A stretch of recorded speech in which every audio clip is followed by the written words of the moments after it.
ที่เห็นถืออยู่พี่น้องไก่แม่ไก่ผูแลนเมื่อผลเด้อเก็บเห็นหนาเวะเลยฮะจังไปลงไปเอาเห็นอมอยู่รุมพวกตัวเทือกยางดีพี่น้องโอ้ตัวน้อยๆนึง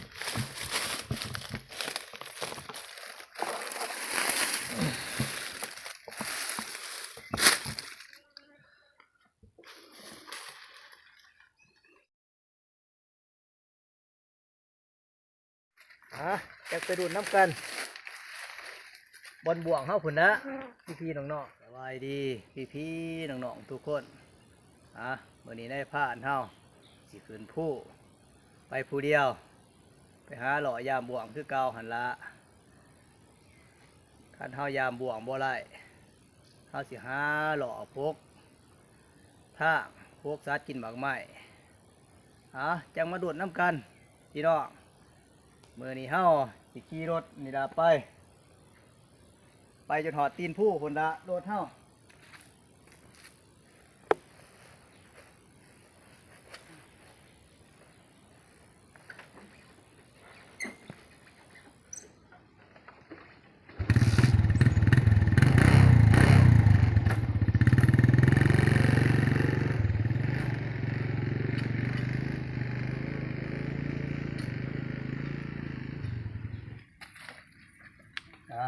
ได้เฉพาะตอนนี้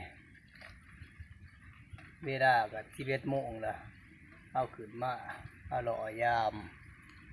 เบิดบ่วงเฮาประมาณพยายามได้แต่จุดหนึ่งยังจุดที่2มื้ออื่นเช้าเฮาจังสิลงไปยามขามึงนั่นตอนนี้เฮาตักน้ำกินข้าวเฮาอีดอกหาพกข้องก่อนดอกหาหมักใหม่น้ำบนใดที่สัตว์กินพอเฮาได้พกในมือแรงนี่มื้ออื่นตอนเช้าเฮาจังสิไปยามทั้งพุ่นเฮาจังสิลงไปยาม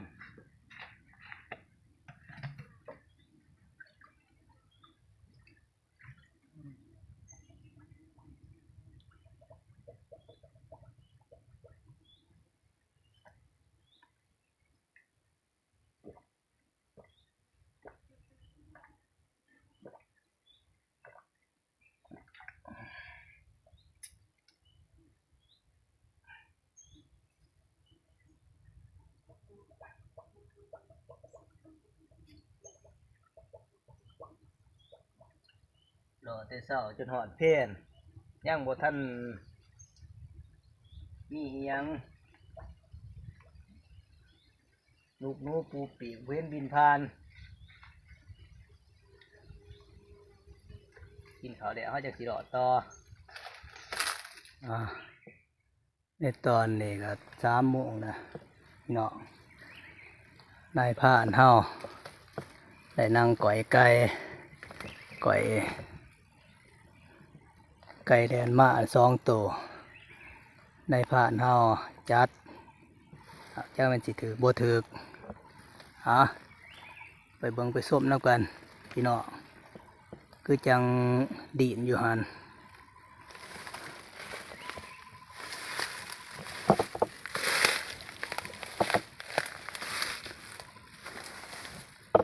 ไอ้ผ้าหน้าผาลายคือจังเห็นตีนกระขาบอยู่ได้ล่ะ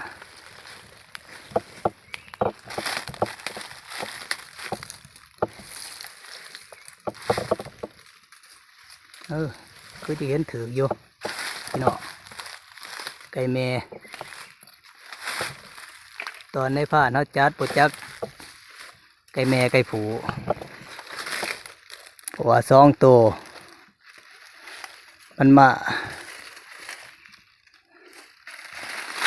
ในผ้าเราก็ได้ยิงพาด้วยพายุถือจบเจือ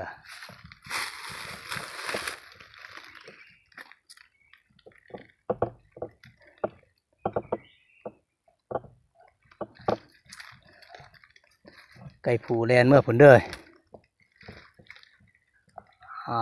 จะลอยให้จังสีน้ำก้อยไก่ผูเอาสียาง เบี่ยนขึ้นโน่นทันเด้อไปก่อยลาดเบื้องพูน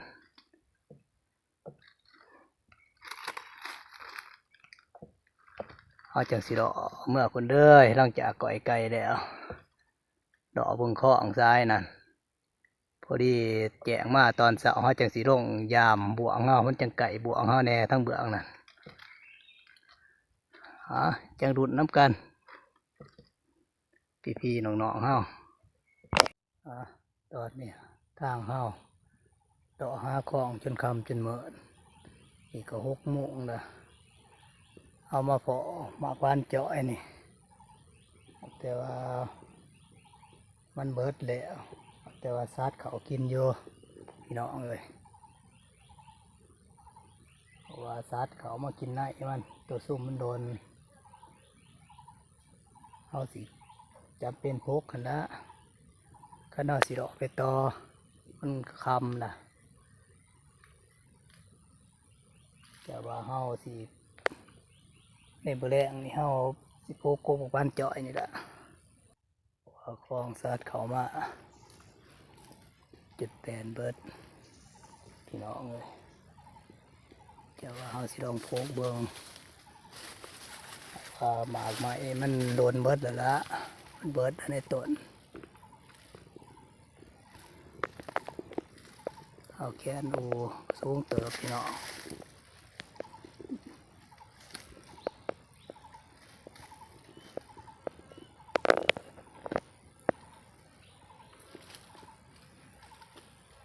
พอได้มืออื่นเช้า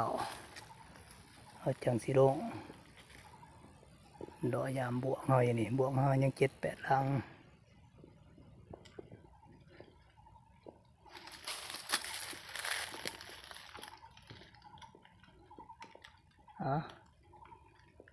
จังมาดูดน้ำกันพี่ๆน้องๆ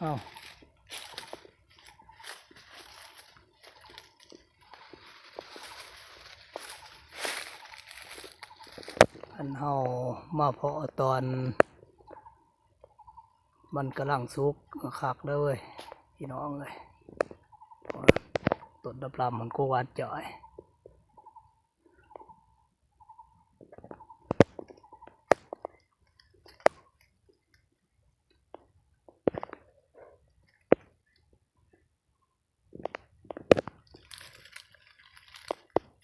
มากจนแห้งเบิด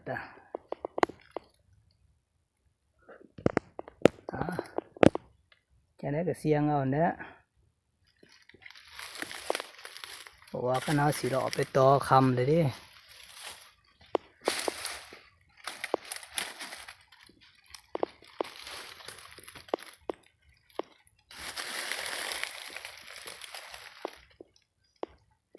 หลังจากเขายิงไก่แม่แล้วเอาสิมาโพสิมาก่อยไก่ผูด้วยบริก่อยครับยางมาน้อยหนึ่งผู้ดีไก่ปลาเตือนไก่ตัวสิก่อยบินลงหนาผาพุ่นพี่น้องเลยฟังเบิ่งอื่นเสาได้จังสิก่อยต่อบัดดีตอนเสาของมื้อที่2ในผ่านเฮาโพกโกกบ้านเจาะแต่คำบ้านนี่เคยแน่ตั้งแต่เห็นเขามา2 ตัวเมื่อคืนนี่ในผ่านเฮาจัดเห็นหน้าแบะตัวหนึ่งเห็นอมตัวหนึ่งเห็นหน้าแบะมาแต่7 โมงพุ่นมาในผ่านเฮาจัดแล้วประมาณบ่ายโมงเห็นอมมาอีกตอนนี้เฮาสิลงไปหาเก็บเบิ่ง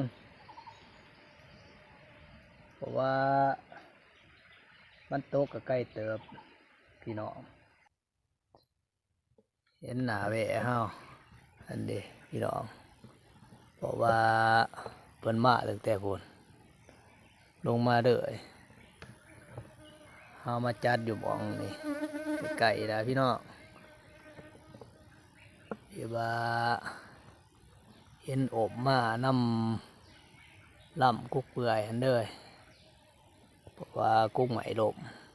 ไหลขึ้นน้ำเกลือเอาไปจัดอยู่ถึงเครื่องลำพุ่นตกลงดุมหันกิ่งลงพาเลยตอนนี้เขาไปเก็บเอาเห็นหนาเบะนี่ก่อนพี่น้องเลยเก็บเห็นหนาเบะเดี๋ยวเขาจังไปลงไปเอาเห็นอมอยู่รุมพุ่น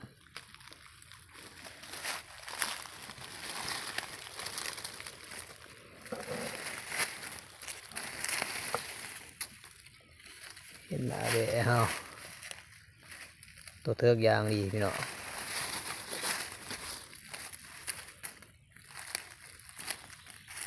จัดแต่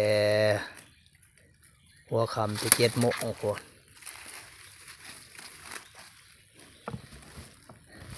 เป็นหนาแบะมา2 ตัวเลยตัวหนึ่ง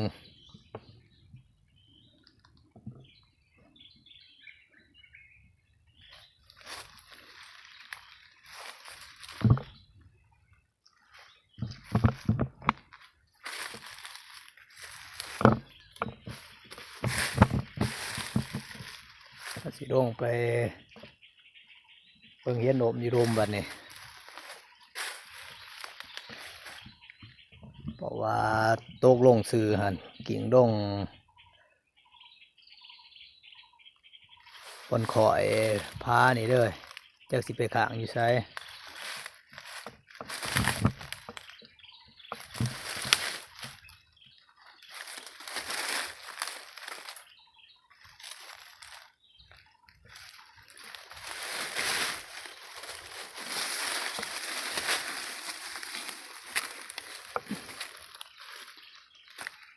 ออกมาอยู่วังเสานี่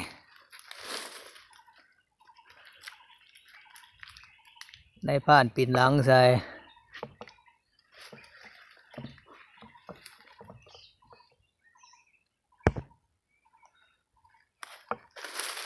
ไว้หนามาทั้งนี้แบบกายไปสับเต้นใส่ผุนเด้อ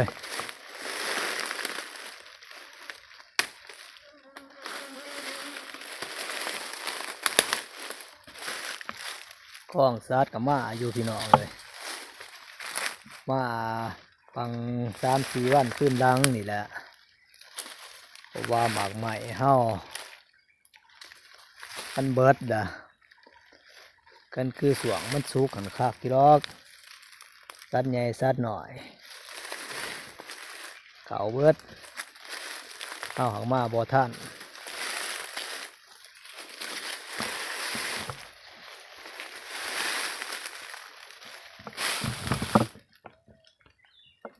กิ่งดงนี่เด้อละพี่น้องเห็นนะพี่น้อง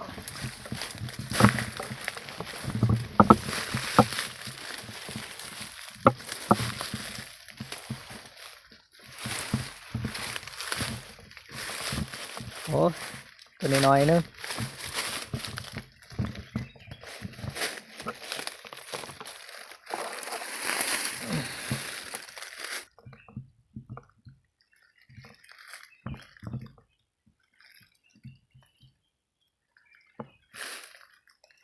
ตัวแตงๆหนึ่ง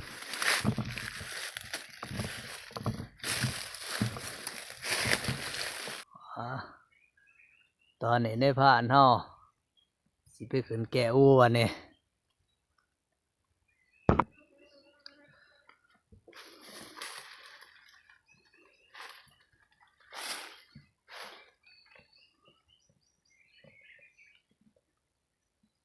ขึ้นแก่อูก่อนเครื่องคล้องเฮาไปอยู่เทิงพุ่นเพราะว่านี่ก็7 โมงแล้วคือสิบ่มีหยังเข้ามาหรอกสวยปานนี้ล่ะ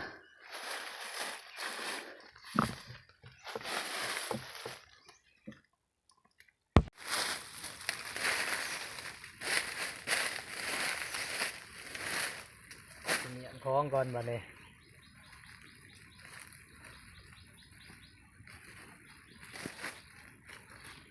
ว่าเฮา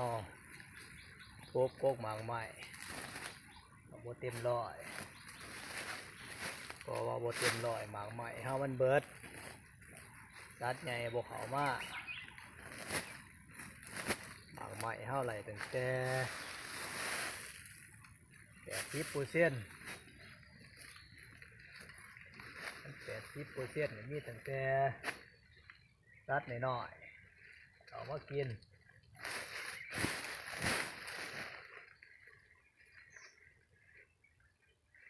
เป็นเห็นเป็นไก่กระหอกไปยังกันแล้วพี่น้อง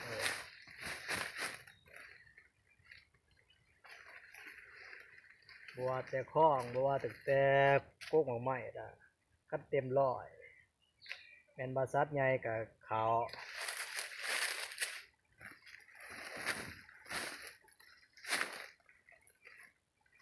ก๊กหมากไม้เท่าไหร่แต่80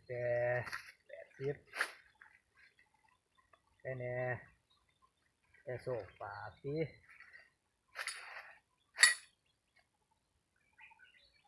คิดว่าสิหิวคนได้พี่น้องเลยแต่แน่แต่โศกจบเจือท่านสิรอไปต่อว่าเมื่อคำนะไก่เท่ากันแต่ว่าเนี่ยปุ่นดา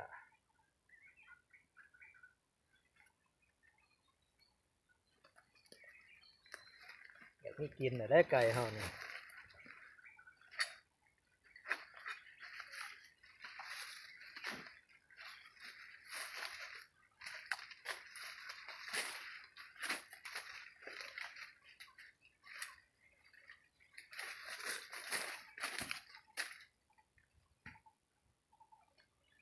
อย่างที่รอ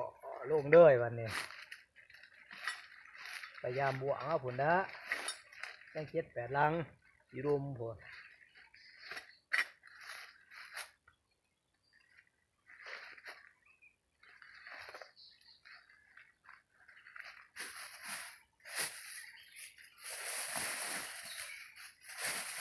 พยายามบวกลงเด้อ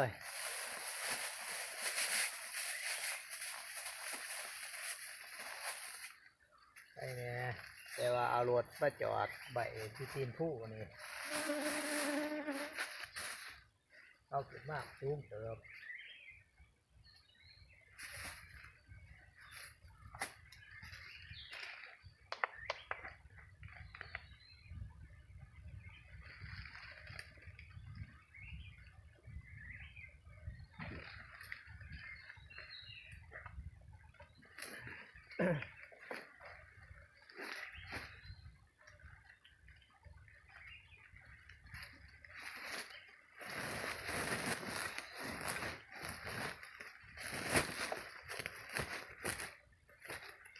รอว่าจนคำจนมือหาข้องมีแต่ข้องเก่าๆ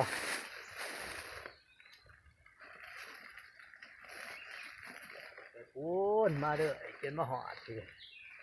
จนคำจนมือ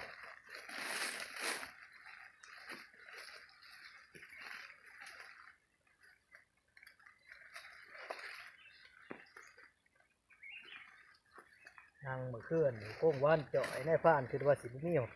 โอเซียนละละพี่น้องเลยไอ้แน่แต่แกเพิ่นหายถูกปากยกเจือ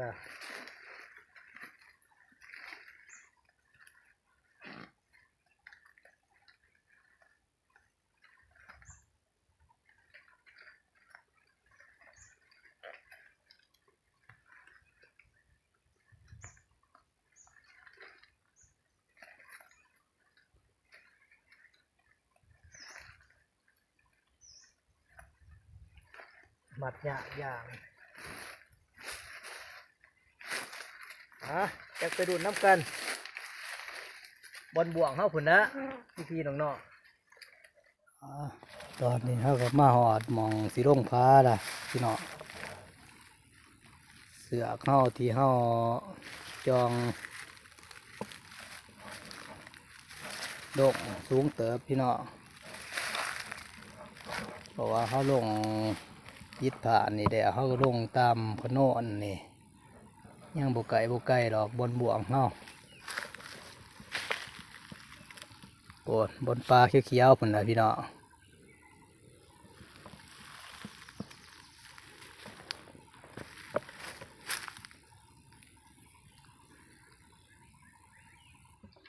ว่าเขาเห็ดเสือกสดิ้งใบที่เขาพอเขาได้แค้นขึ้น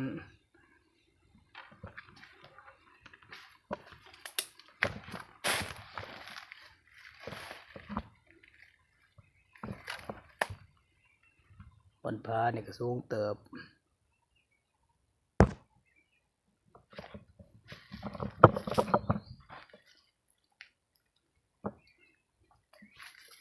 ผาของเปเซที่นี่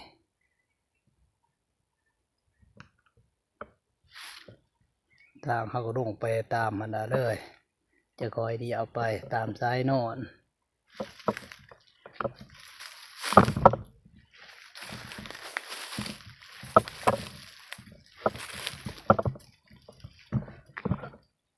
เป็นผ่านเดียวเลยนะพี่น้องใกล้เป็นสันนวลตรงเลย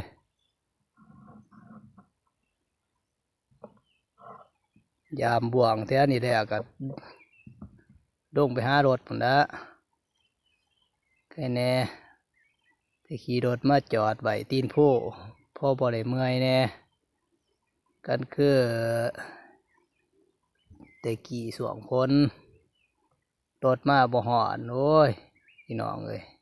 อย่างแต่ตีนผู้ทราบเมื่อหอนหน้าเป็น2 ชั่วโมง2 ชั่วโมงพอดีเมื่อยหนึ่งอีกใครแน่โตกยามแดงรถล่างเข้ากับมาสะดวกสบายพอบ่เมื่อยปานใดในตอนนี้ในผ่านเฮามาหอดแถวบนบ่วงเฮายามมากก็หลายหลังล่ะพี่น้องเฮาบ่มานบ่วงเฮายามเที่ยวนี้บ่โศกสัตว์บ่ทันมาเด้อ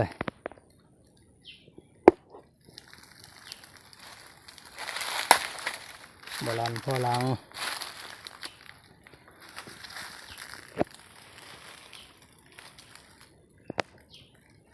ตอนนี้ได้ผ่านเฮาสิลงเมื่อเด้อละวันนี้สวยล่ะอย่าเห็นเฮาถือกินติอย่าเน่า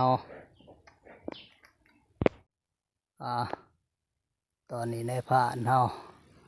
ก็ลงมาหอดผ่านดุมมอสิหอดรถแล้วละพี่น้องเอาลงมาตามทางเด้อทางน้ำลำหวย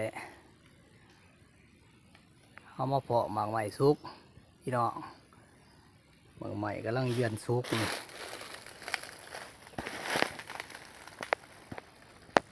เอากวดกาแถวรุมบ่ท่านมีสัตว์เขามากินซ้ำนี่สัตว์บ่ท่านมาเพาะ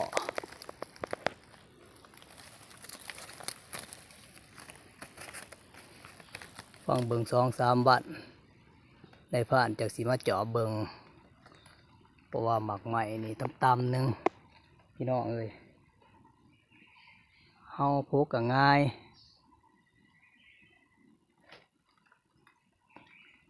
กันคือในผ่านพกแต่กี่แต่ก่อนหมากใหม่อันนี้นี่เอาว่าในผ่านก็บ่จักซื้อคือกันดะนับแต่เห็นก็หอกกระแตพุ่นเขากินเบิดฟังเบิ่ง3-4 มื้อจังสิมาจอบอีกปัญหาสัตว์เขามากินพอเฮาได้มาแขนอูพกอยู่นี่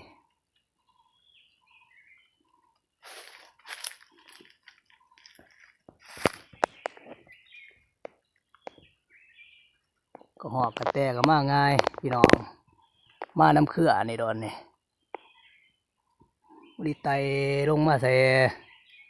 ต้นหมากไม้นี่ตีโดด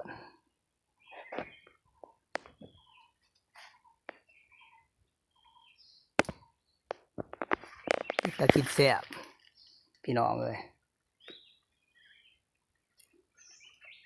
หน่วยคือหมักให้